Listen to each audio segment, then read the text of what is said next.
Hi friends, എല്ലാവർക്കും Annakuttys crazy കുക്കിങ്ങിലേക്ക് സ്വാഗതം. അപ്പോൾ നമുക്ക് ഇന്ന് കുട്ടികളുടെ പ്രിയപ്പെട്ട മിൽക്ക് ബിക്കീസിന് ഒരു നല്ലൊരു മേക്ക് ഓവർ കൊടുക്കാൻ പോവാണ്.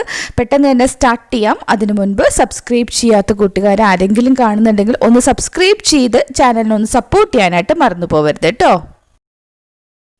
അപ്പോൾ ഞാനിവിടെ കുട്ടികളുടെ പ്രിയപ്പെട്ട മിൽക്ക് ബിക്കീസ് ബിസ്ക്കറ്റ് ഒരു പാക്കറ്റ് എടുത്തിട്ടുണ്ട്.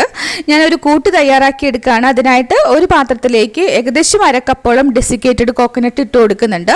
നമുക്കൊരു ടേസ്റ്റിന് വേണ്ടിയിട്ട് 1 ടേബിൾ സ്പൂൺ പാൽപ്പൊടിയും കൂടി ചേർത്ത് കൊടുക്കാം. ശേഷം നമുക്ക് കുറച്ച് ഏലക്ക പൊടിച്ചതും കൂടി ചേർത്ത് കൊടുക്കുക. ഒരു ഫ്ലേവറിന് വേണ്ടിയിട്ട് കുറച്ച് മതി കേട്ടോ, കൂടുതലൊന്നും വേണ്ട. ഇനി നന്നായിട്ടൊന്ന് ഇളക്കി കൊടുക്കാം. ഇനി ഞാനിതിലേക്ക് ചീസ് ചേർത്ത് കൊടുക്കുകയാണ്. അപ്പോൾ കുട്ടികൾക്ക് ചീസൊക്കെ ഒത്തിരി ഇഷ്ടമാണല്ലോ. അപ്പം ഞാനിത് ഗ്രേറ്റ് ചെയ്താണ് ചേർക്കുന്നത്. അത്യാവശ്യം നന്നായിട്ട് തന്നെ ചീസ് ചേർത്ത് കൊടുക്കുന്നുണ്ട്. ഇനി നമുക്കിതൊന്ന് ഇളക്കി കൊടുക്കുക. കൈ വെച്ചിട്ട് പതുക്കെ ഒന്ന് നമ്മുടെ ഡെസിക്കേറ്റഡ് കോക്കനട്ടും ഈ ചീസും നന്നായിട്ടൊന്ന് ഇളക്കി യോജിപ്പിച്ചെടുക്കുക കേട്ടോ. നമ്മളിത് പ്രസ് ചെയ്ത് ഒരു ചെറിയ ബോൾസ് ആക്കാൻ പറ്റുന്ന രീതിയിലാണ് ഇളക്കിയെടുക്കേണ്ടത്. കണ്ടല്ലോ, ഈ ഒരു രീതിയിൽ ഞാൻ എല്ലാം തന്നെ ഉരുട്ടി മാറ്റി വയ്ക്കുന്നുണ്ട്. ഇനി നമുക്ക് ഈ ബോൾസ് എടുത്ത് ഈ ബിസ്ക്കറ്റിൻ്റെ ഉള്ളിൽ ഒന്ന് ഫില്ല് ചെയ്ത് കൊടുക്കുകയാണ് ചെയ്യേണ്ടത്.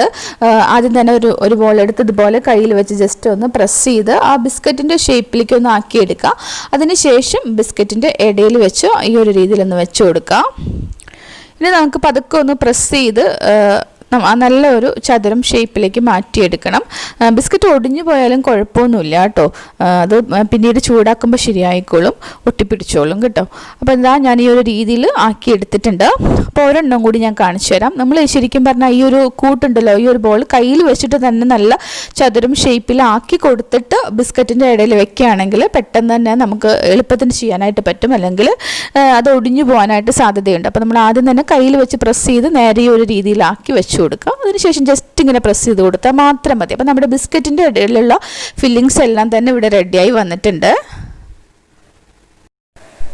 ഇനി നമുക്കൊരു പാൻ ചൂടാക്കി അതിലേക്ക് ഒരു 2 ടേബിൾ സ്പൂണോളം ബട്ടർ ചേർത്ത് കൊടുക്കാം. ബട്ടർ ഒരു പ്രത്യേക ടേസ്റ്റാണ് ബട്ടറിൽ ചെയ്യാൻ നേരത്ത്. ബട്ടർ തന്നെ ചേർക്കാനായിട്ട് ശ്രദ്ധിക്കുക കേട്ടോ. ബട്ടർ ഒന്ന് മെൽറ്റായിട്ട് വരുമ്പോൾ നമ്മുടെ ബിസ്ക്കറ്റുകൾ ഓരോന്നായിട്ട് ഇതുപോലെ ഒന്ന് പെറുക്കി വെച്ച് കൊടുക്കുക. നമുക്കിതിനെ അടച്ച് വെച്ച് ഒരു ലോ ടു മീഡിയം ഫ്ലെയിമിൽ ഒരു 30 സെക്കൻഡ് ഒന്ന് അടച്ച് വെച്ച് ചൂടാക്കി എടുക്കണം. കുറേ സമയം വേണ്ട. അപ്പോൾ ഒരു 30 സെക്കൻഡ് കഴിയുമ്പോൾ നമ്മുടെ ബിസ്ക്കറ്റൊക്കെ ഒന്ന് സോഫ്റ്റ് ആയിട്ടുണ്ടാവും, കുഴപ്പമൊന്നുമില്ല. അത് ചൂടൊക്കെ ചെറുതായിട്ടൊന്ന് നമ്മൾ അടപ്പത്തിൽ നിന്ന് മാറ്റി കഴിയുമ്പോൾ അത് ശരിയാവും കേട്ടോ. ഞാൻ ഓരോ ബിസ്ക്കറ്റിൻ്റെ മുകളിലോട്ടും കുറേശ്ശെ ബട്ടർ വെച്ച് കൊടുക്കുകയാണ്. അതിനുശേഷം നമുക്ക് ആ ബിസ്ക്കറ്റൊക്കെ ഒന്ന് തിരിച്ച് വെച്ച് കൊടുക്കാം. താഴെ ഇരിക്കുന്ന ആ ബിസ്ക്കറ്റും കൂടി ഒന്ന് ചൂടായി വരണം. അപ്പോൾ ഇങ്ങനെ ബിസ്ക്കറ്റ് ചൂടാകുമ്പോൾ അതിൻ്റെ ഉള്ളിലുള്ള ചീസ് ഉണ്ടല്ലോ, അത് ഒന്ന് ചൂടായി നമ്മുടെ ബിസ്ക്കറ്റൊക്കെ ഒട്ടിയിരിക്കും കേട്ടോ, കറക്റ്റായിട്ട് ഒട്ടിയിരിക്കും. അപ്പം ഞാൻ ഓരോ ബിസ്ക്കറ്റും ഇതുപോലെ തിരിച്ചിട്ട് കൊടുക്കുകയാണ്. ഇനി ഇതും ഈ ഒരു സൈഡും കൂടി ഒന്ന് ചൂടായി കിട്ടണം. കുറേ സമയമൊന്നും വേണ്ട. ഒരു ലോ ടു മീഡിയം ഫ്ലെയിമിൽ ഒരു 30 സെക്കൻഡ് നമുക്ക് അടച്ച് വെച്ച് കൊടുക്കുക കേട്ടോ.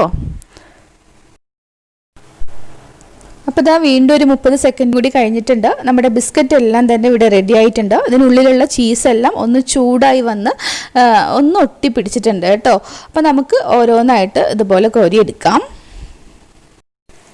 അപ്പോൾ ഇത്രയേ ഉള്ളൂ. നമ്മുടെ മിൽക്ക് ബിക്കീസ് ബിസ്ക്കറ്റിന് ഒരു മേക്ക് ഓവറാണ് കൊടുത്തിട്ടുള്ളത്. ശരിക്കും പറഞ്ഞാൽ ഇതിലൊരു 2 ബിസ്ക്കറ്റ് കഴിച്ചു കഴിഞ്ഞാൽ നന്നായിട്ട് വയറ് നിറയും. അത്രയും അടിപൊളിയാണ്. കുട്ടികൾക്കൊക്കെ ഒത്തിരി ഇഷ്ടപ്പെടും. ഇതാ കണ്ടല്ലോ, അതിൻ്റെ ചീസൊക്കെ നന്നായിട്ടൊന്ന് ഉരുകി വന്നിട്ടുണ്ട് കേട്ടോ. അപ്പോൾ എല്ലാവരും തയ്യാറാക്കി നോക്കണം. കുട്ടികളുടെ പ്രിയപ്പെട്ട ബിസ്ക്കറ്റാണ്. എല്ലാവർക്കും ഇഷ്ടപ്പെട്ടിട്ടുണ്ടാവുമെന്ന് കരുതുകയാണ്. ഇഷ്ടപ്പെട്ടിട്ടുണ്ടെങ്കിൽ ഒന്ന് ലൈക്ക് ചെയ്യാനായിട്ട് മറക്കരുത്. നിങ്ങളുടെ അഭിപ്രായങ്ങളും എന്തെങ്കിലും നിർദ്ദേശങ്ങളൊക്കെ ഉണ്ടെങ്കിൽ അതെല്ലാം തന്നെ കമൻറ്റ് ബോക്സിലൂടെ പങ്കുവയ്ക്കാൻ ശ്രദ്ധിക്കണം കേട്ടോ. സബ്സ്ക്രൈബ് ചെയ്യാത്ത കൂട്ടുകാർ ഇനിയും കാണുന്നുണ്ടെങ്കിൽ ഒന്ന് സബ്സ്ക്രൈബ് ചെയ്യാനും കൂടി മറന്നു പോവല്ലേ. അതുപോലെ തന്നെ നിങ്ങൾക്ക് ഈ റെസിപ്പി ഇഷ്ടപ്പെട്ടാൽ നിങ്ങളുടെ കൂട്ടുകാർക്കും കൂടി ഈ വീഡിയോ ഒന്ന് ഷെയർ ചെയ്ത് കൊടുക്കുകയാണെങ്കിൽ നമ്മുടെ ചാനലിൽ വലിയൊരു സപ്പോർട്ടായിരിക്കും. അടുത്ത ദിവസം നല്ലൊരു റെസിപ്പിയുമായി ഞാൻ വേഗം വരാം. താങ്ക്